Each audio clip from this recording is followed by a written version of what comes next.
কিছু হয়েছে? হলে আমাদের দিব্য চক্ষু দ্বারা ওই দৃষ্টি দেখতে হবে। ওই যে লীলাগুলো ভগবানের চলছে, বলছে আদ্যবি সেই লীলা করে গৌরায় কোন কোন ভাগ্যবান দেখিবারে পায়। তার মানে এটা এখন লীলাটা হচ্ছে অপ্রকট হয়ে গেছে। অপ্রকট কাদের কাছে? বদ্ধ জীবের কাছে। যারা বদ্ধ নয়, যারা উত্তম ভক্ত, তারা সবসময় দর্শন করে, কিন্তু আমাদের কাছে অপ্রকট। আর মুক্ত মহাত্মা সাধুদের কাছে সবসময় প্রকট লীলা চলছে। এই জন্যে আমরা তাদের কাছে প্রার্থনা করব।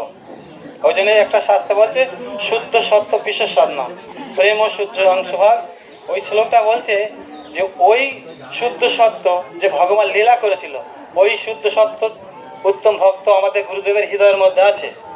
ওই শুদ্ধ সত্য আমাদের হৃদয়ের মধ্যে যখন প্রকাশ পাবে গুরুদেবের কৃপার দ্বারা, তখন এই লীলাটা যেখানে এখন চলছে, এটা আমাদের এই যে মনের দ্বারা বাণীর দ্বারা বলছি, এইটা আমাদের চোখের দ্বারা দেখা যাবে ওদের কৃপা হলে। না হলে এইরকম অনর্থ অবস্থা আমাদের এই গল্পের মতো শুনতে হবে।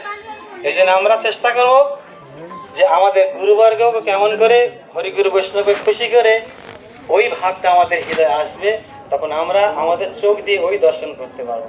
এর আগে আমরা এখন হরিকথা শুনতে হবে, হরিকথা শুনতে হবে, আর সাধুগুরু বৈষ্ণবদের সেবা করতে হবে। করতে করতে করতে করতে এই জড় জগতের যে আমাদের সম্বন্ধ, যে আসক্তিগুলো আছে, এগুলো কেটে গেলে ওই জগতে দেখা যাবে। ওই জন্য বলছে দিব্য জ্ঞান, যতক্ষণ না দিব্য জ্ঞান না হবে ততক্ষণ আমরা ওই জগতে কিছু দেখতে পাবো না।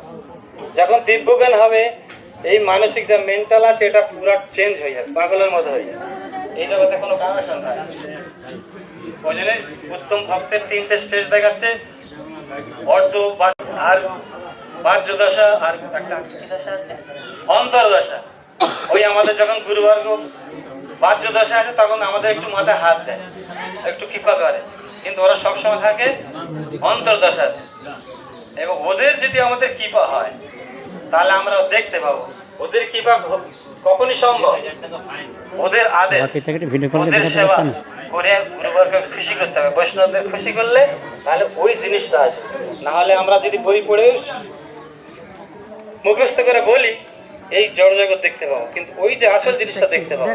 ওই জন্য আমাদের সবসময় মাথায় রাখতে হবে আমাদের কিভাবে আমাদের হরি গুরু বৈষ্ণবের সেবা দ্বারা সন্তুষ্ট করা যায়। ওদের কৃপা দ্বারা আমরা এই জিনিসটা বুঝতে পারবো, অনুভব করতে পারবো। এই জন্য ব্রহ্মা বলেছে যে বলছে ঈশ্বরের